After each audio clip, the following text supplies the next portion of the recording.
And I know we've only got a few minutes, but I'll be glad to take questions.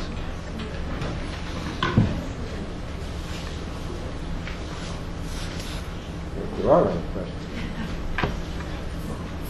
Yes. Have you used Aricept, Excellent patch, or Namenda? Beck took a medication called Razodine, which goes by the generic name galantamine, which is similar to those. It's a cholinesterase inhibitor. She took that for about a year and a half. Those medications have varying effectiveness, and the medical people can talk about that more accurately than I. But they only provide symptomatic relief for a short period. There's really nothing that can be done to stop these diseases. Yes. Can you talk a little bit about the differences in nursing homes and why she moved and found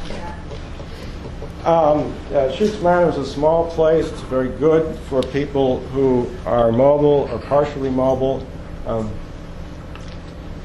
Pardon me. It's more like a home. There's no nursing station. It doesn't take Medicaid. And the financial drain was exorbitant. It was $6,200 a month. And I needed to get back into a place that would take Medicaid. And I find that this particular nursing facility is very good because there's actually more people who can stimulate back. They have a program of maintenance and restoration, people who work on moving her limbs 3 times a week, which wasn't available in the other place. So it depends on the level of need and the stage of the disease and the particular person. Richard, as you know, so many practitioners don't have much education about taking care of people with dementia. If you could recommend some influence in medical schools, schools of nursing, psychology, social work, how do you think we can sensitize professionals to work with that, or people like that? People like that. I think they should have a tour of a nursing home, and they can just go out and actually see the way people are. I've presented some of this material, and some of it's newer. I presented it at Grand Rounds at St. Louis University, and the neurologist said, "Thank you, we never get to see what it's actually like." So,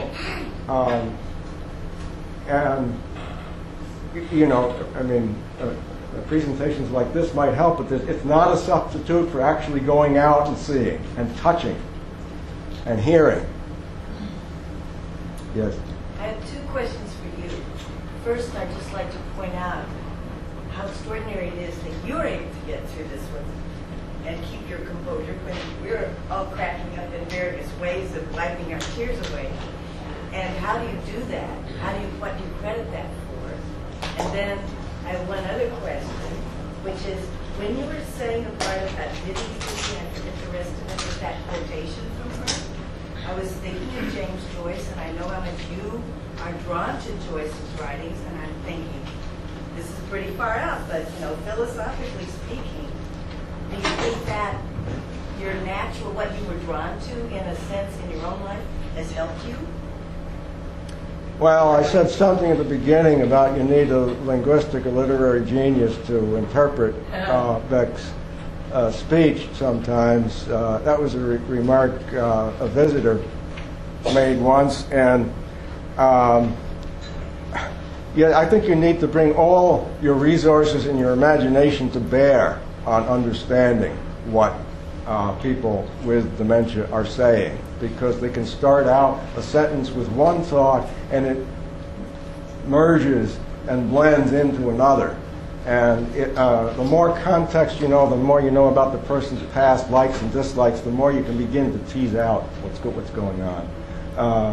Your other question about getting through it, well, there's a lot of water under the bridge of this disease now. So, and I'm doing this in part for Beck, so that she said once, she says, they tell me I have a weird disease. Maybe it'll be written up in the New Yorker someday. So this is partly for that, and partly really because I believe it's important that this disease have a young face, and that it not be just something that happens when you get old, and that people know that this.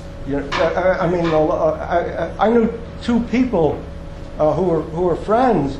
They were older than me, who died of Alzheimer's 10 or 15 years before Beck came down with the disease. I never thought it would happen again, but I had no idea what their partners were going through. Well, what event occurred that you made a decision to move your life? After she got out of the hospital, she no longer paid attention to the objects in the home.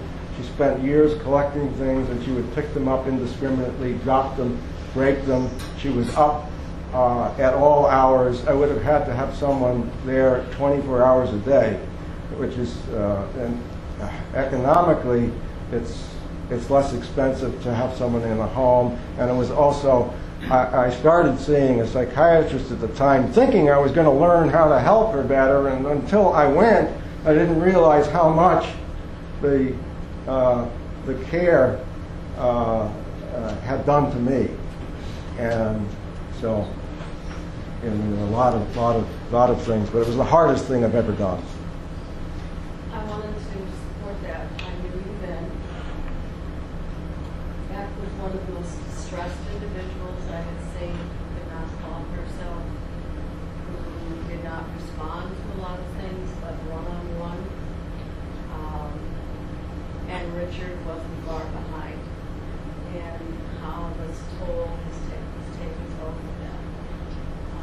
But she was, for lack of a better word, extremely busy all the time, and not in a positive way, but you could feel her anguish.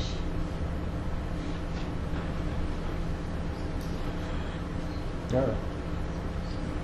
Yes. Richard, have you tried or noticed or had any music? I don't know if you're familiar with that. That's a very interesting question. I know Oliver Sacks and other people have done a lot of work on music therapy. Beck was secondarily, Beck was a musician. I mean, photography was her first thing, but she played the violin, quite well, not enough to be, in an orchestra, but she was quite good. And she gave it up, and then after she got the illness, she said, I want to play my violin again, and two friends who are in the St. Louis Symphony played with her over the course of 2 years. One of them, Lorraine Grass Harris, is here. Thank you for being here. And the sessions were wonderful, but Beck could no longer read music. She remembered some tunes, and when she played, it was musical. It wasn't like a child scratching on a violin. It had the sound, but after 2 years, she was just strumming the violin. She wasn't attending to it. I keep classical music going in her room 24 hours a day with an HD radio, but I don't know if it's getting through. But then a lot of our talk, when we talk to her, you don't know if it's getting through. And I showed you, she didn't appear to be paying attention to Miss Brantley, but then she sat up. So whether the music is doing anything, I don't know. Yes? My mother has Alzheimer's, she's 92, and I find that the music does help kind of calm her. But another thing I discovered that helped, and she never even looked at before, is cartoons. Mm-hmm. She's fascinated by them, and she doesn't really have an attention span anymore. But for a cartoon, she's never looked at cartoons before, so she finds it kind of fun. And a lot of things, there's nothing else fun for her anymore. Okay, well, thank you, and I'm sorry about your mother. Oh, you have something to say, Willie? I wanted to say this. She responds to good music. I was listening to music and I asked her one day, since you have been an expert in music. Who is this music guy? Gershwin? Or who? Oh, well, wait a minute, Sherwin. So she might have put two composers together in her mind.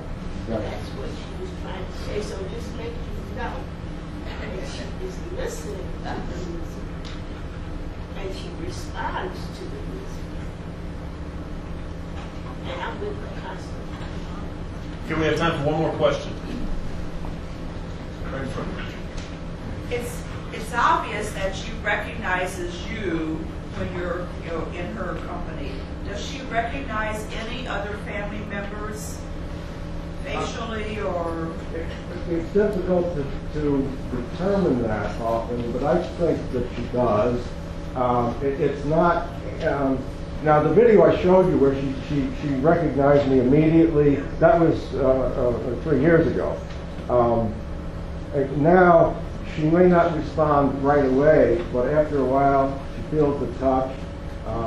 Recently, she was in the hospital with a urinary tract infection, and she was quite out of it, but I remember her mother came for the first time in 2 weeks because her mother had been ill. She stared at her mother rather intently for a long time, not the way she usually. So I think there is recognition, but we just have to, you have to read that very, very carefully. Please join me in thanking Richard again.